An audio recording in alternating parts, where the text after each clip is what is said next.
Bueno, continuamos con esta serie de videos de circuitos digitales y pues estábamos hablando de multivibradores. En esta última diapositiva estamos viendo el caso de astables, pues que simplemente son generadores de señales de reloj, ¿sí? Circuitos que son inestables en ambos estados, en 0 y en 1, y pues por eso al final lo que hacen es generar pues señales de reloj, señales cuadradas o señales pues con valores más, o sea, con tiempos más altos en 0 y menos altos en 1 o viceversa, ¿no? Por si acaso, pues obviamente aquí podríamos tener algo, perdón que se me rayó esto acá, podríamos tener algo así, ¿no? También sería un ejemplo típico pues de una estable, ¿sí? Es lo mismo, cualquiera de estos pues podría ser. Bueno, entonces entremos a ver, ahora sí, pues cómo hacemos astables. Después vemos cómo hacemos monestables y pues biestables ya no vemos cómo lo hacemos porque ya sabemos que son los flip-flops y pues los flip-flops pues ya los conocemos. Entonces, ¿cómo hacemos un circuito astable? ¿Sí? Pues simplemente hay muchas formas y pues la más fácil es esta, ¿sí? Simplemente con negadores, no tiene mucha ciencia. No voy a entrar a explicarlo completamente, ¿sí? O pues, es más, pues este de pronto lo explico, pero pues ya los otros no tanto. La idea es pues que se deduzcan a partir del circuito. De todos modos, aquí lo que podemos ver es que si esto está en 1, ¿sí? Pues lo que tendríamos es un condensador que se carga y pues obviamente trataría de colocar el 1 acá, ¿sí? Para colocar otra vez esto en 0 y pues otra vez poner esto en 1. Pero el problema es que el condensador hace que se genere un retardo en la carga, ¿sí? En la carga o en el paso de la señal desde aquí, o sea, desde la salida hasta la entrada. Ese tiempo que se demora en realimentarse la señal hace que haya un instante de tiempo en el que todavía no se genere ese cambio. Ese instante de tiempo pues es simplemente este T1 o T2, pues en este caso son iguales, ¿sí? Entonces pues sería uno de estos instantes de tiempo. Con eso entonces lo que tenemos al final es un circuito, ¿sí? O pues un generador de señal de reloj, en este caso con T1 igual a T2, o sea con una señal cuadrada en donde la parte alta es igual a la parte baja, o sea que tendríamos una estable, ¿sí? O un circuito que es inestable en ambos estados, pero en donde la inestabilidad en 0 es la misma que la inestabilidad en 1, ¿sí? Pues aquí vemos simplemente si queremos saber el tiempo de t, o sea este tiempo, cualquiera de estos dos, simplemente va a ser igual a 2.5 por RC. ¿De dónde sale esto? Pues habría que hacer todo el cálculo del tiempo de carga del condensador, ¿sí? Viene de ahí. No lo vamos a hacer, pues no interesa mucho en este curso, sino que por el momento creemos fielmente que pues esta es la ecuación y al final pues fuera de eso, para que estos tiempos sean iguales, lo que hacemos es que RS, o sea esta resistencia aquí, debe ser el doble de R, ¿sí? Por ejemplo, en este caso tenemos 10K y 20K, son el doble, y pues el condensador 10 microfaradios, y pues a partir de esto pues simplemente tendríamos que el periodo o pues el T sería igual a 2.5 RC. Eso es todo lo que debemos saber, ¿sí? En este caso, vuelvo y digo, no estoy explicando cómo funciona el circuito, pero espero que sea claro que simplemente lo que tenemos es que en el momento en el que hay un cambio, ese cambio debe reflejarse en la entrada, pero se va a demorar un instante de tiempo, en este caso T1, y ese instante de tiempo va a depender de la carga de este condensador, ¿sí? Entonces ese condensador pues ha estado descargado al principio, el momento en el que salga un 1 aquí pues debe cargarse, esa carga hace que al final se vea reflejado acá, pero el momento en el que ya se ve reflejado acá se genera un cambio otra vez y eso hace que pues simplemente el circuito se la pase oscilando, ¿sí? Cambiando de 0 a 1 y de 1 a 0 a partir del condensador, ¿sí? A partir del tiempo de carga del condensador, que depende obviamente también de la resistencia. Eso sería, y pues simplemente este es un circuito típico oscilador. Veamos otro, ¿sí? Otro muy parecido al anterior, solo que en este caso, pues lo que tenemos es pues negadores hechos. Si vemos, pues antes teníamos el negador hecho con negadores, ahora lo estamos haciendo simplemente con hornegadas, ¿sí? Pues es lo mismo, ya sabemos que esto es un tipo de negador. Entonces es solo pues para mostrar cómo se montaría en el caso de no tener pues compuertas negadoras, ¿sí? Es lo mismo, si vemos también T1 igual a T2, T igual a 2.5 RC y pues RS igual a 2R. Lo mismo, el mismo circuito, simplemente un circuito oscilador.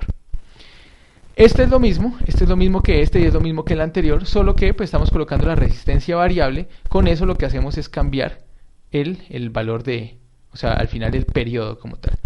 Hay que tener cuidado con este circuito, ya al cambiar esta resistencia, pues ya estos dos no son la una el doble de la otra, entonces pues entraríamos a tener un poco de diferencias entre la parte alta y la parte baja, ¿sí? En momento de cambiar las proporciones entre R y RS. Les queda a ustedes de tarea pues verificar cómo funciona. Esto se puede montar en simulación, podríamos simularlo y ver pues cómo funciona. No voy a entrar mucho acá a hablar mucho de esta parte, pues simplemente son circuitos, ¿sí? Y acá pues sí hay otro que es un oscilador, pero que ya utiliza negadores tipo Smith-Trigger. Smith-Trigger no lo hemos visto hasta ahora, son negadores con histéresis. Por eso pues tengo otra diapositiva acá en donde corro esto y pues voy a explicar un poco en qué consiste un negador Smith-Trigger. Normalmente lo que tenemos es que si nosotros viéramos la señal, perdón que esto se me corrió acá, si nosotros viéramos la señal, ya eso, ahora sí, si nosotros viéramos la señal, por ejemplo, una entrada, por si acaso voy a explicar primero solo el Smith-Trigger, no voy a explicar este oscilador, ya lo explico, pero primero lo que voy a explicar aquí es solo de este dispositivo, de este que estoy poniendo punteado acá, de este Smith-Trigger. ¿Cómo funciona? Entonces, realmente él es un negador común y corriente, ¿sí? Pero si nosotros viéramos la señal, por ejemplo, de entrada a ese Smith-Trigger, y la viéramos pues en un tiempo pues muy pequeño, veríamos que cuando cambia 0 a 1, pues nosotros normalmente ponemos una señal cuadrada, pero realmente lo que pasa es que pues ella cambia así, ¿sí? Y al final pues llega a 1. ¿El Smith-Trigger qué hace? El Smith-Trigger lo que hace es pues colocar un punto en donde ya debe cambiar de 0 a 1 la salida. O sea que si viéramos la salida, lo que tendríamos es algo así, 0, bueno, perdón, porque es negado, entonces cambiaríamos de 1 a 0. Entonces vendría en 1. ¿Hasta dónde? Hasta que sobrepase este punto de, llamémoslo T sub 0, bueno, B sub 0, perdón. Entonces, en ese momento en donde cambia, es en donde, o sea, en donde cuando sobrepasamos ese umbral, B sub 0, por ejemplo, es que hacemos el cambio, ¿sí?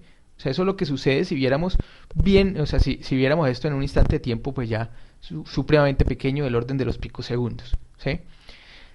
Eso es lo que sucede en cualquier negador. O sea, un negador tiene un umbral, ¿sí? En el que, pues simplemente cambia.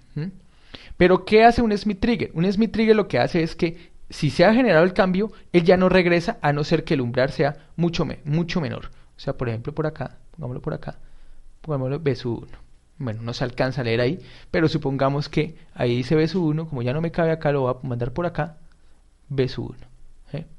Que sería pues otro umbral, pero es mucho menor. ¿Por qué existen estos Smith-Trigger? Realmente existen porque si viéramos las señales, por ejemplo, provenientes de un interruptor o de un switch, ¿sí? Lo que veríamos no es un cambio así tan interesante como el otro, sino que lo que veríamos es algo un poco más ruidoso, algo como así. ¿Sí? ¿Por qué sucede esto? Pues porque ese ruido viene pues de simplemente de los contactos de un interruptor. O sea, si yo tengo un interruptor puesto, por ejemplo, así, pues cuando yo lo conecto, en el momento que lo conecto, puede haber un instante en el que medio conecta y no conecta, medio conecta y no conecta, pues vuelvo y digo, eso es del orden de los picosegundos, pero pues sucedería. Entonces, si es así, voy a poner esto un poco más largo acá, ¿sí?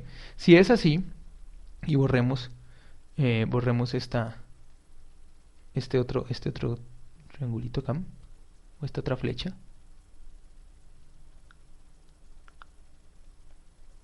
Ajá. Supongamos que tenemos eso ahí. Entonces, si es así, si simplemente fuera un negador normal, lo que tendríamos es que si nuestro punto, nuestro B sub 0 es por aquí, pongámoslo un poco más, sí, pongámoslo ahí. Si nuestro B sub 0 fuera este, pues en este instante de tiempo veríamos un 1 aquí, luego un 0, luego un 1, luego un 0, luego un 1, luego un 0 y luego un 1. O sea que nuestra salida, si no fuera con Smith-Trigger, sería algo así. 1. Bueno, como es negado, entonces sería al revés. O sea que aquí veríamos un 0 en este pequeño instante de tiempo. Luego veríamos un 1 otra vez, ¿sí?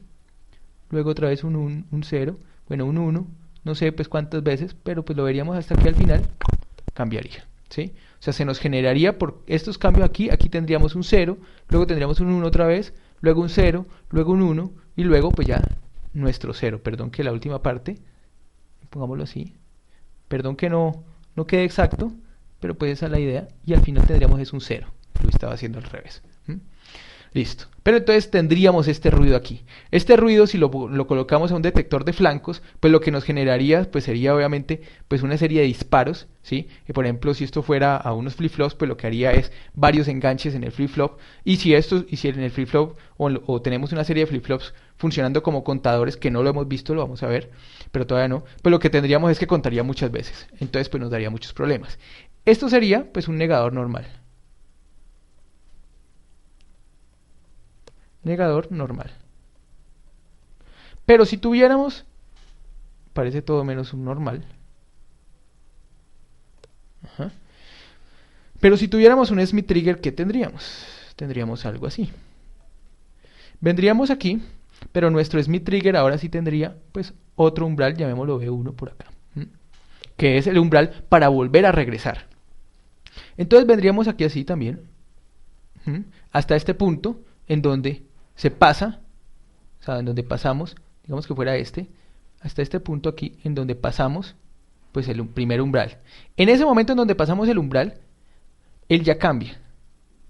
Y para regresar tendría que volver a pasar hasta B1, ¿sí? O sea, si no se pasa de B1 la señal, pues no regresaría otra vez a 1. Entonces si vemos, aquí cambió, luego bajó hasta acá, pero todavía no es B1, luego subió otra vez, nada, B1, nada, nada, nada, nada, y nada. O sea que al final se queda en 0.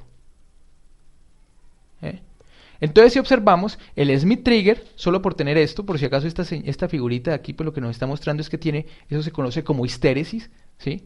Entonces pues simplemente lo que está diciendo es que el Smith Trigger se está quedando pegado, como quien dice, ¿sí? Y lo que está haciendo es que si ya cambió de 1 a 0, o sea, si se sobrepasó el umbral, ya no regresa hasta que se sobrepase un umbral mucho más lejano, ¿sí? Asimismo, pues obviamente estaría de 0 a 1, ¿sí? O sea, si cambiáramos de 0 a 1 tendríamos que pasar este B1, ¿sí? Y si lo pasamos tendríamos que volver hasta B0 para poder otra vez regresar, ¿sí?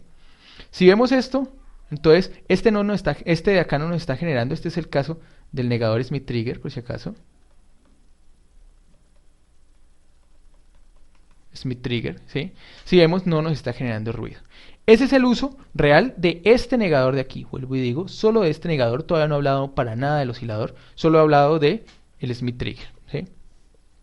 Ahora sí, si ya queremos utilizar el Smith Trigger, no para eliminar ruidos, por si acaso, que esto es para eliminar, es el uso más típico del Smith Trigger, sino que lo queremos utilizar para generar señales pues al final del reloj, pues lo que hacemos es conectarlo de esta forma. Se aprovecha también de la histéresis y lo que hace es pasársela oscilando entre esta histéresis, ¿sí? O sea, en el momento en el que la salida ya es, por ejemplo, si esto era 0, aquí tendríamos un 1, ese 1 se reflejaría acá, pero a través del condensador. En el momento en el que cambia, pues como requerimos de la histéresis, entonces lo que vamos a tener es que va a empezar a oscilar en esta histéresis. No quiero explicarlo demasiado, no es tampoco tan importante el funcionamiento como tal. Vuelvo y digo, lo que hace es oscilar en esta histéresis, ¿sí? Lo que haría es oscilar en esta histéresis y pues cuando oscila en esa histéresis lo que tenemos es pues un condensador que se carga y se descarga entre los valores de la histéresis y lo que tendríamos a la salida es unos y ceros, ¿sí? Con tiempos dependiendo de la histéresis. ¿Qué problema tiene? Pues que no podemos modificar esta histéresis, esto ya viene dentro del integrado, entonces lo máximo que podemos es jugar pues con el condensador y la resistencia, pero no podemos jugar bien con la histéresis y eso hace pues que no sea del todo utilizado, porque normalmente conseguimos tiempos T1 y T2, o sea tiempos en 1 y tiempos en 0 diferentes, ¿sí? Recomiendo más los otros, aunque pues si queremos hacer un oscilador rápido, pues aquí lo tenemos y pues funciona relativamente bien. Espero que se haya entendido entonces el cuento, sobre todo por un lado del Smith Trigger, el funcionamiento del Smith Trigger. Si quisiéramos ver la gráfica de respuesta del Smith Trigger, pues la gráfica sería algo así, en donde tenemos 0, ¿sí? Perdón, con 0 obtendríamos 1, pues supongamos que esto fuera BI y esto fuera BO, o sea, entrada y salida. Con 0 tenemos 1, luego cambiamos a 0, acá, y para regresar, por si acaso esto es así, y para regresar nos tendríamos que regresar es por acá, así, y volver acá, por aquí, y hacia acá.